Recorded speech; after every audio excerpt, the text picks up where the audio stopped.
So in today's video we're gonna take a look at how to add a world border to your Minecraft server. Now this is a question I've actually been getting a lot lately, so I decided why not just make a video about it. So at the end of this video you will know everything there is to know about Minecraft world borders, how they work, how to add them to your world, and how you can customize them however you want. Anyways, before we start, it would really mean a ton if you could leave a like on this video and also check if you're subscribed to the channel. Most people who do watch my videos are actually not subscribed, even though it just takes a single click, 2 clicks if you also want to enable notifications, and with those 2 clicks you would help me out for a lifetime. We're actually trying to hit the 10k subscribers here on the KasaiSora channel. That would be an absolute dream, and just with a single click you would get me even closer to hitting that amazing milestone. And then without any further ado, let's dive right into this.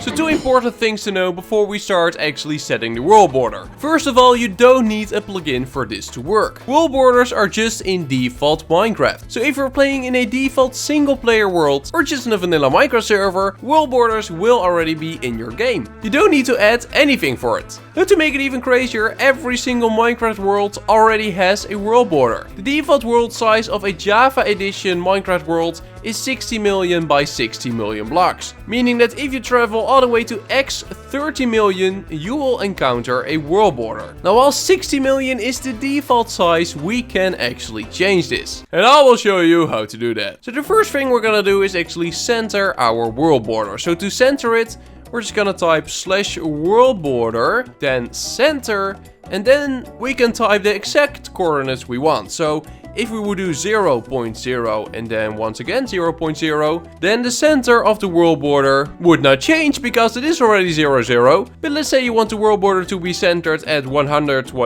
then you can totally do that. In my case, I want my world border to be centered at the place where I'm standing. So I'm just gonna type this.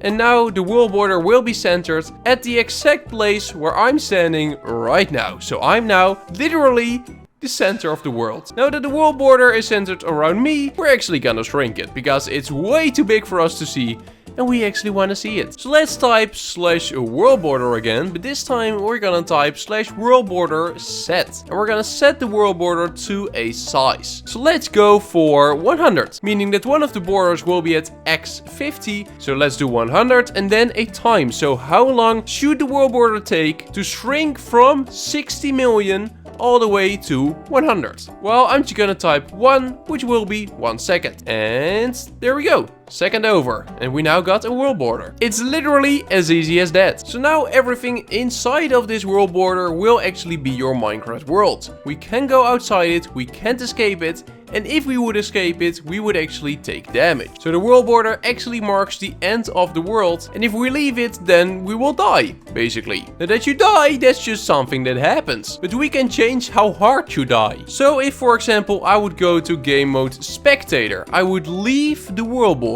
just like that, and then we go to game mode survival, you will see that I instantly take damage. Why do I take damage? Because I'm outside of the world border, and the world doesn't like that. So slowly I'm dying, and there we go. Pretty crazy. Now we can also set how hard we die. Well, let's do world border and then damage, and we can actually change the damage. So the amount or the buffer, let's just do the amount. Let's change it to 5. There we go. So set the world border damage to 5 per block each second. Meaning that if you go further away from the world border, you will actually take more damage than if you're closer to the world border. So if I would stand over there, I would take less damage than if I'm standing somewhere back there. Now let's do /world border damage, but this time a buffer. And we're actually gonna set the buffer to 3. There we go.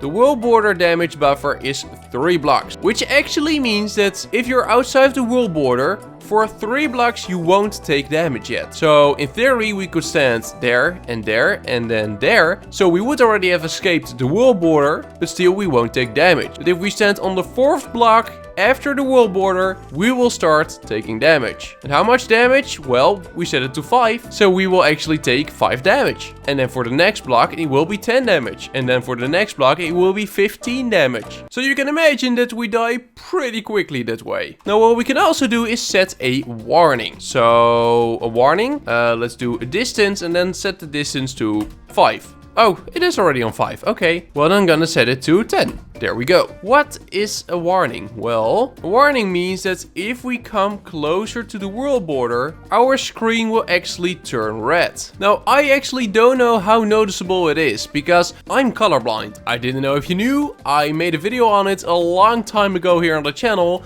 But I'm actually colorblind and I have a very hard time seeing the color red. For me, the screen doesn't appear red at all right now. Like not even a single bit. Though the warning blocks are set to 10, so this should look red for you guys. I can't confirm it does, but I really hope it does, otherwise I will look stupid on YouTube. And you can change the warning, so you can change the blocks when it will start actually turning red. So now, 10 blocks from the world border, it will start turning red. If we set to 1 block, then only if we stand over here, it will actually turn red. Now, all that information is of course not that important. We want to know how to use the world border to our benefit. So, first of all, like I said, if you have a Minecraft server, a Minecraft survival server, you don't want people to actually discover your whole world. Because the world size will just get completely out of hand. And I don't mean the size of the world in game, but I mean the data. A Minecraft world actually takes data to store, of course. Now I can tell you my previous Minecraft world, which was the SoraCraft SMP Season 2 server, that server had a world size